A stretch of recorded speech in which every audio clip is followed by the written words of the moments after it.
Hello, and welcome back to my channel, and welcome back to Monster Prom. This is the long game part 2.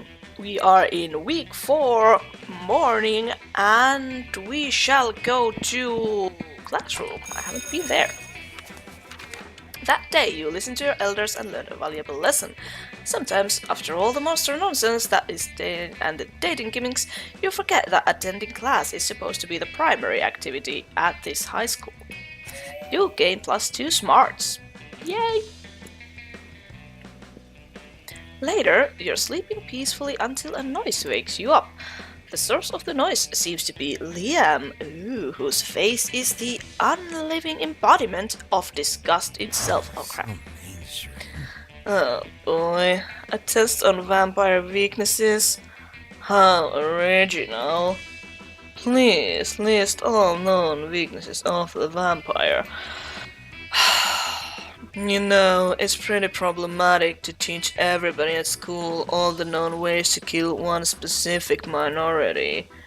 I don't mind that, though. As a brooding outcast, I am already accustomed to the derision and harassment of my peers. What do I mind is how played out everybody's characters are going to be. Stakes, garlic, the sun, ugh.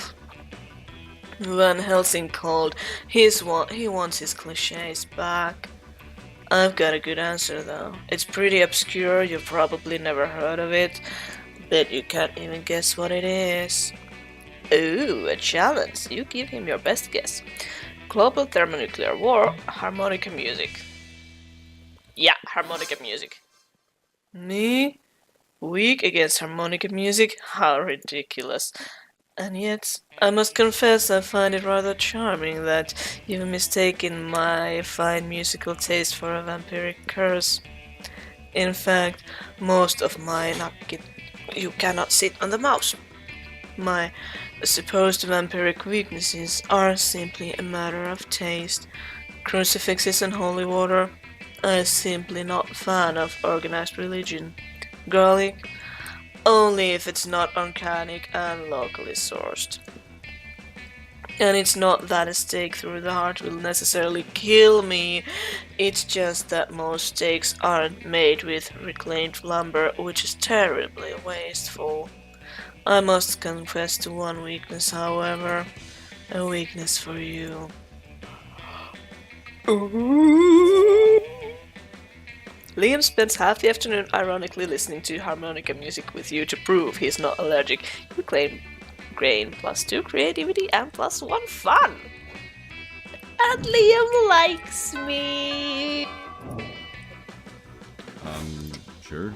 Okay, who are you? No idea. No, oh, you're the interdimensional prince guy. Wait, Nucky, what did you do? That was not me. I'm blaming the cat. You're just about to take a bite of your sandwich when some douchebag rips a hole in the fabric of reality. It is I, the interdimensional prince. I knew it. I have searched far and wide for a hero capable of solving the most fiendish riddle for me. The riddle of how to get my TV to switch from HDMI 2 to HDMI 1. HDMI 1 to HDMI 2. I've tried everything short of actually using the remote control. You heave a deep sigh and accompany Prince to his dimension, where you solve his problem by using the remote control. You truly are both wise and generous. As a thank you, please allow me to teach you one of my kingdom's customary rituals. Perhaps laser communion might interest you, or reverse baptism, or eggs. The choice is yours. Fuck that, let's make up our own ritual. How about the ritual where you give me a pile of money and go away? Yeah, that one. Oh, you mean the right of poor fiscal decision making? I didn't know you were so well versed in the ways of my people. Of course, I'd be glad to demonstrate. The prince dresses up in a golden onesie and hires a chorus of monks chant, "Why are you doing this?" while he hands you a huge sack of cash. The exchange rate of interdimensional dollar to actual money isn't great, maybe because he keeps doing this, but still, you gain +4 money. Okay, that was good. And now we are apparently starting to have like completely new encounters. What happens outdoors today? Oh, again, a half an hour rave, and at one point, Huan, the small magical Latino cat, slips on a piano peel. You start to laugh at him. He asks you to stop, but you don't. You laugh so hard at him that you somehow steal +2 fun from him. Hooray! Later, you're carrying around your precious dragon heat when you spotted Miranda and Damien. Wow! Dragon heat! No, wait, that's not her voice. Her voice is this. Oh yeah. Dragon heat. I love it. Also, you may not know this about Damien to look at him, but it turns out he too is a hopeless romantic at heart. Are we reading the same series? I'm in it for Dragon Dong Miri. Nothing so bad, yet so good, as a billionaire dinosaur made me gay. Damien, you're being utterly foul. Don't profane the deep emotional connection between Harold MacDunghart and Godiva Galantina. Deep emotional connection? Is that why the latest chapter ends with Harold finally boning Godiva, and then she wakes up to find him gone? The cliffhanger must be... what the hell is that? I don't know, some stupid notification. The cliffhanger must be entirely misleading. People simply don't abuse each other's love and trust that way. Don't worry about what you worry. I worry about you, Miri. I really do. I just desperately want to know what happens next in Dragon Heat. Do you think Harold is capable of being so mean-spirited? True art imitates life. Let's look at Damien's Tinder messages to see what he's capable of, shall we? Harold may or may not be a scoundrel, but love is alive and well. Let me take both of you to the greatest three-way first date ever to prove it. Oh my god. No, let's check on Damien's Tinder. Aha! That will solve everything fraught with. Real-life logic applied to fictional circumstances always clears things up. No, wait, don't. Too late. Miranda snatches Damien's phone and, using some kind of mirror magic, is able to unlock it and open Tinder. Why, Damien, the things you're saying to these people. No! They're beautiful. Never in my life have I read such heartfelt, soul-wrenching expressions of deep love. I mean, a sonnet based on each person's username? Beautiful. I can only hope that one day someone will treat me with the same affection that you show to those you court online. That is not me. Some lame-ass poet hacked my account because of reasons. Yeah, that's what happened. There's nothing to be ashamed of, Damien. This is beautiful, and I'm being so vulnerable takes courage. Ah, fine, okay. I think love is metal. But fuck, getting vulnerable unsettles me fucking big time. And yeah, I fucking think MacDunghart truly loves Godiva, so I might have a good reason for his sudden disappearance. I know, right? I knew he couldn't be that mean-spirited, and I knew you couldn't be either, Damien. Doesn't it feel good to have shared your softer side? Fuck you, Mary. Fuck you hard. But yes. Huzzah! Yay, everyone believes in love. The real question is, might they believe in love with you? That's the real cliffhanger here. You gain +2 charm and +1 boldness. Okay, and morning. Where do we go? I want to go to auditorium. Okay, and you act so hard that some of your classmates in the audience throw roses at you. 7 roses to be exact. Oh, damn, I missed some. text there. Damn, roses aren't a valid currency or stat in this game. Anyway, you checked your converter app to see if this could translate into something a bit more useful. It seems 7 roses equals to 2 creativity points. Sweet! You're walking with Liam later when suddenly a holy crossbow bolt slams into the wall next to you. It's the Slayer! Yeah, she said it already. Prepare to die! You flee a little with Liam and manage to get out of sight. Now's the perfect time for you to hide while Liam turns into a bat. But he's not transforming. You ask him why the hell he's not just standing there instead of changing. It just seems a little cliche, doesn't it? A vampire turning into a bat. Honestly, I'm over it. If I could turn into, for example, the concept of a bat, now that would be change worth making. You don't even know what that means, but if you can't get Liam to turn into something soon, he'll get you both caught. You quickly tell him to change into a hot dog stand, a general feeling of unease. Oh, this is good. Magnificent! The perfect balance of abstraction and practicality. I admit I have difficulty imagining the concept of a bat, but a general feeling of unease? Why, I experience that many times a day. Liam disappears in a poof of purple smoke. You don't know where he's gone, but you're sure you don't feel good about it. What's the matter? Do you have your shirt on inside out? Have all your friends just been pretending to like you? Suddenly the Slayer bursts in. She takes one step towards you, then stops. Why do I feel like I left my stove on when I left the house this morning? Shit! The Slayer feels to check on her stove. Liam turns back into a vampire, and you immediately feel better. Oh man, my soul has never felt so tormented.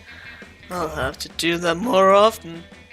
You hope he decides to do it when you're not around, but you're glad he's happy. You gain +2 smart and +1 creativity. Yay! Okay, and Sure. since our time is drawing closer, I want to spend more time with Liam.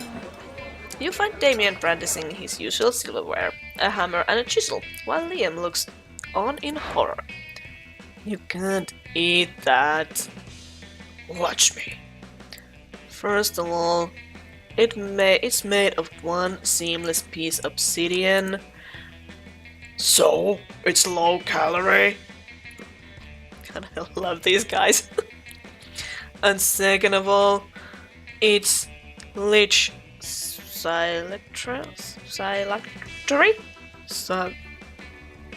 That thing? English is not my native tongue, so sorry if I'm not pronouncing everything correctly. Part of this balanced breakfast. It's lunch. You're just jealous. No, I'm nervous. Nervous that you're going to eat that, get possessed by a lich and kill us all. Well, I'm nervous that that's not going to happen. Looks like these two are at an impasse. Maybe you can solve the dispute and score some romantic cred at the same time. Damien, don't eat it. You won't have room for all these baby seals I brought you. Liam's right, Damien. You should make him eat it. Oh god, no. Baby seals. Baby seals. Give them to me. I can already taste the cruelty. Brian, you scoundrel. How could you substitute wanton irresponsibility for animal cruelty? You quietly explain Liam that the baby seals you're feeding to Damien aren't really baby seals. Hey, these are just seal-shaped beanies. Beanie babies stuffed with tofu and pig's blood. Good thing you always keep a sack of baby seal decoys in case of killer whale attack. I applaud your craftiness and your high regard for animal life. Let's go return this phylactery to Larry's crypt. together. It ends up being the third most romantic night you ever spent in a crypt. Score! Oh, I'm so taking Liam to the prom. Assuming he goes to the prom, he might be that much of an hipster not to want to go there. Okay, what happens in the class in the evening? That day you're astonished by all the new stuff you learned in class. You thought high school was all about doing stupid shit with your friends and trying to find true love. Who would have thought that class could actually be useful? What a nice surprise. You gain +1 valuable lesson. Good luck trying to use that in this game, and 2 smarts. Oh, I'm really smart. At the end of the class, the teacher passes back your quizzes from last week. Liam looks at his and sighs. Just another fascistic assessment in a long line of fascistic assessments. Don't get me wrong, my performance on these little charades is exceptional. I am devastatingly intelligent. But I find the entire enterprise distasteful. Must be weighted and measured like so much raw steak. Elroy the Swamp's monster snorts derisively. Alright, but sucker, if you're so smart, how are they supposed to assess us without tests? Well, I mean, given time, I'm sure I could come up with... Obviously, this is not going well for Liam. You jump in and save the day. Rap battles, it's the only fair way. Brutal fight to the death. Or are you too chicken? No, rap battles. Yes, that's precisely what I was about to say. As we all know, one does not truly grasp a subject until one can rap fluently about it. I feel like this whole Liam voice needs like a glass of some super fancy booze with me. None would dispute that Snoop Dogg is a rating expert on the distribution and consumption of marijuana, for example. Yes, very good. I'll start a petition immediately. This will definitely impress Reddit. You give Liam his first signature. Yeah, hey! You're not sure he'll get many more. In case, you gained +2 fun and +1 creativity.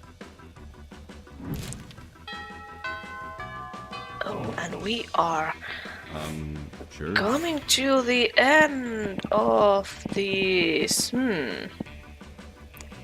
Where to go? I think I want to go to bathrooms. That day you miss class, I'll skip class and just hang out in the bathroom because you respect no authority. On the way there, you run into Mamimi, the Oni girl. She offers you some of her weird Japanese energy drink. You take a sip. It tastes crazy as hell. You need to check the contents of this shit. Guaran seed extract, benzoic acid, 50 milligrams of caffeine, and 100 milligrams of boldness. Well, that wasn't all bad. You get +2 boldness, thank Mamimi, and proceed to the bathrooms. Lately, you've been cute with Liam, but in an ironic sense, you know. And he seems to tolerate you, which is like third pace for Liam. So tonight, you're having a picnic at the graveyard. It's like a date, except it totally isn't a date, because dates are super cliché, but it's totally a date. It's time. You're gonna kiss him. You've practiced a lot with your pillow, which might or might not be a body pillow customized with a real size full body picture of Liam. Maybe. Totally not. Here you go. You know what, Brian? I've been thinking about the concept of kissing. And not because being with you makes me think about kissing, like totally not, but don't you think kissing is such an outdated and vulgar concept? Your best way of showing your feelings is by putting your mouth over another person's mouth. But you wanted to put your mouth over his mouth, god damn it! Come on, Brian! Prom is just around the corner! Quickly, think of a never-before-seen way of showing your feelings to Liam. Don't show your feelings, sing your feelings. Being figurative is for cowards. Real winners are always literal. Show Liam your feelings. Yeah, let's go with that. Oh, shit. You're ready to show Liam your feelings in a literal way. You start a magic ritual to give your feelings a physical form. Oh my god. Yes, there is a magic ritual for that. Magic is just stupid and I don't want to know what kind of physical form my feelings for Liam take. That sounds... No. Your feelings are many and complex. When putting all of them together into a physical form, it turns out they add up to the, say, shape of a feral puma. What are you doing? First, you spend an hour of a picnic ignoring me so you can scribble some weird runes to the ground. Oh yeah, that ritual took you an hour, so you couldn't focus on Liam. Shit. And then you summon a freaking puma in the middle of it, which is like the fifth to last thing I like in a picnic. Just between two pumas and gluten. Not cool, Brian. I'll let you solve this yourself. Aww. And so he leaves. Subduing a feral puma turns out to be not an easy task. It rips 2 smarts and 1 fun off you. And it hurts big time. Yeah, it really does. Crap, I messed up. Sure. Sure, okay. I need to try and fix things with Liam. When you reach Liam and Damien's table, you find it absent of food, but covered in paperwork. Do we really need to all these special forms? Can't we just write death threats on regular paper? For the last time, Damien. Substantial change within the administrative system requires mastery of the mechanisms of bureaucracy. There's some big heavy words, and I'm so glad I got to pronounce them almost correctly. What if we wrote the death threats on really fancy paper? Liam turns to address you. As you can see, my mastery of realpolitik has caused me to embrace an unlikely ally in my quest for reform. I have no idea what they say.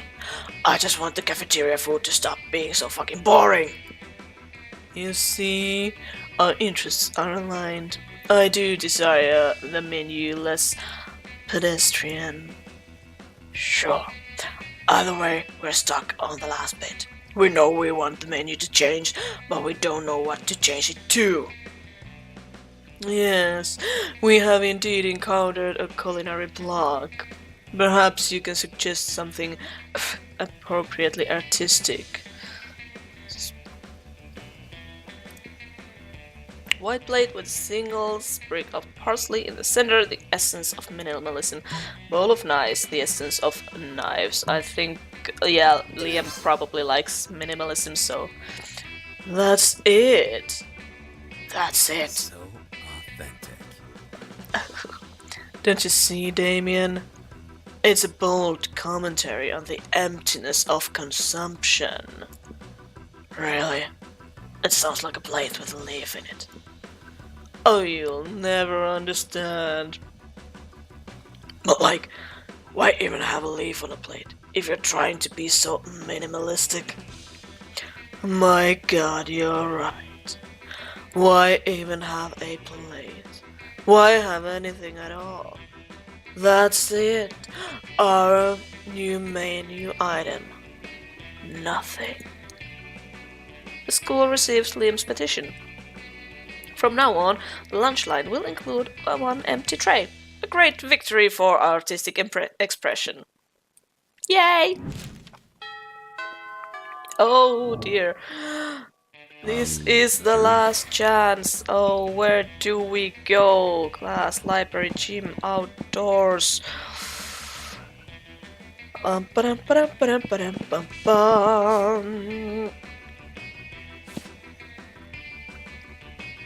Okay, I think I need my charms. So, yeah, let's go to the gym. Epic dodgeball match takes a place. Match is so intense. And both teams are so into it that you decide to raise the stakes by betting part of your charm against part of the other team's leader's charm. Oh my god, that commitment amazes your whole team and their spirit is fueled by determination. Finally, you win and take +2 charm from the other team's leader. She's now a bit less fabulous. You're doing the thing that gives you most life, reading Dragon Heat, when you're approached by Scott and Liam. A fellow connoisseur of the dragophilic arts. Here, Scott and I are also experts on the topic. An unexpected duo. Hooray! Yeah, Liam and I are fandom buddies. We love to discuss the things we love on our favorite stuffs, wikis, and forums. We're the best fandom buds, even if we don't always agree, like with the Starco and Markapo thing. What? Okay, first, let's be clear. I engage in a passionate fandom conversation only as an ironic way of celebrating low culture, which I truly despise. Second, for the 100th time, after spending years in a Hekapu dimension, Marco is now actually in his 30s, so it isn't right if he dates a 16-year-old girl. These details matter, Scott. Think how wrong it would be for me in my 400s to date people from this school if all of you were actually teenagers, instead of being much more conveniently in your 20s. Anyway, enough meta discussion. Scott and I are here are in a situation. Even if our opinions differ, we agree our opinions are superior in comparison with the rest of the strangers on the Dragonheart wiki. Yes to that! Liam here is like super smart and I'm a good boy, so my edits should be good too. But people on the wiki can be real mean sometimes. We need to gain their respect so we can convince them to be good boys too.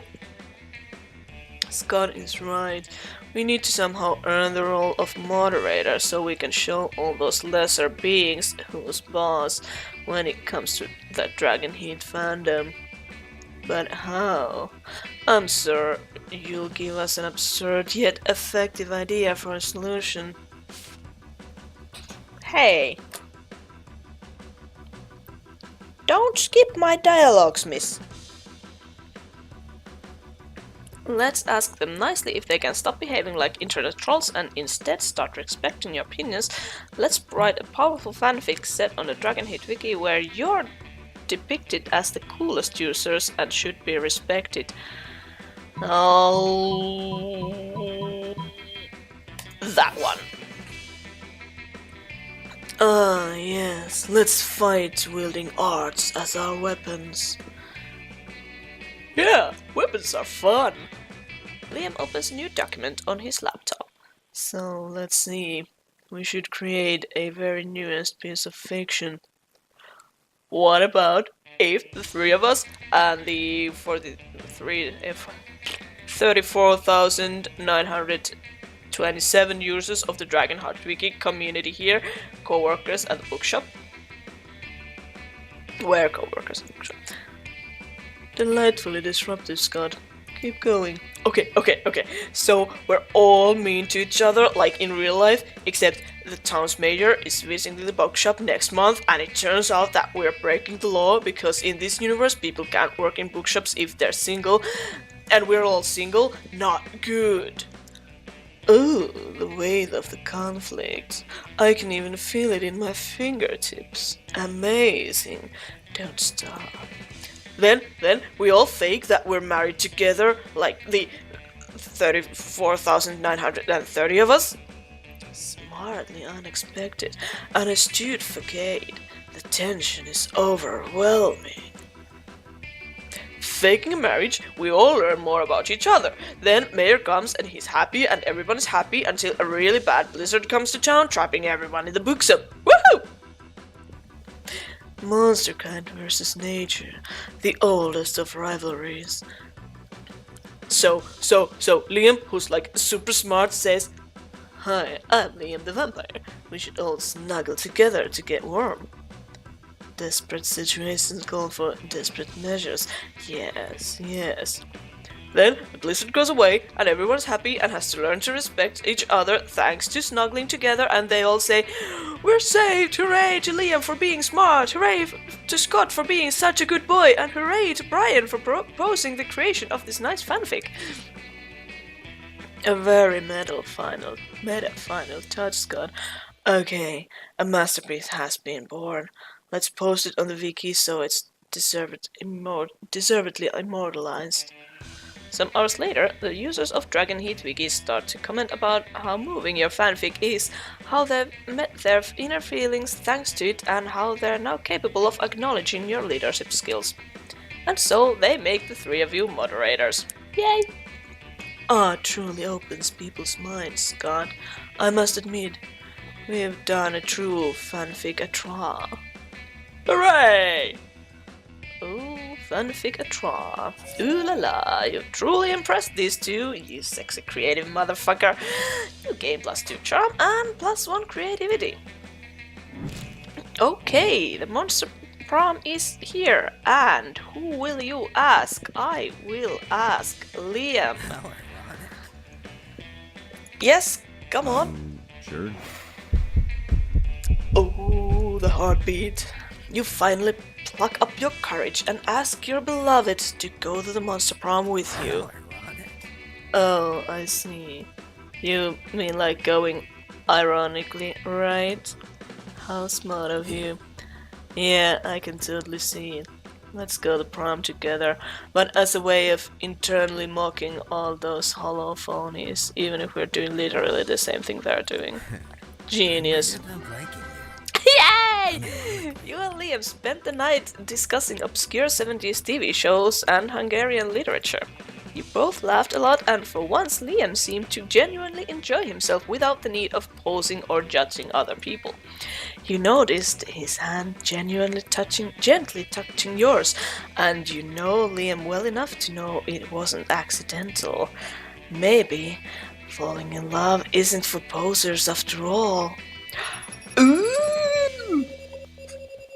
Brian, most likely to devour his own children to survive. Old Pond Fox jumps in with the sound of water. What? Okay. Well.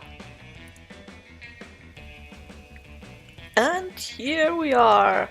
3 weeks were maybe the most epic and absurd of our lives. After Monster Prom, we kept living our lives, falling in love, battling for friendship, and learning who we were and who we could be.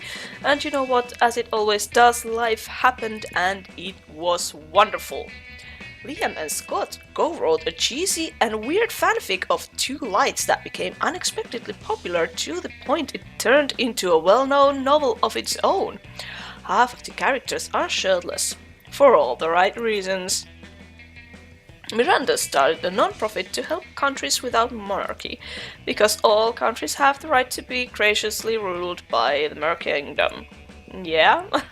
Vera really built an Oberlin empire into endless greatness. They own a shameless number of companies. It's known that they're also into a lot of sketchy businesses, but no one does anything about it. I mean, who in the hell would try to stop Vera Oberlin? During those 3 weeks, Monster Prom seemed bigger than life, and then it was gone, just like that. The battle for Monster Prom might have ended then, but there were lots of battles left in the war called youth. But once again, we were young and unafraid, and we were ready to start. Oh my god, I just love this game.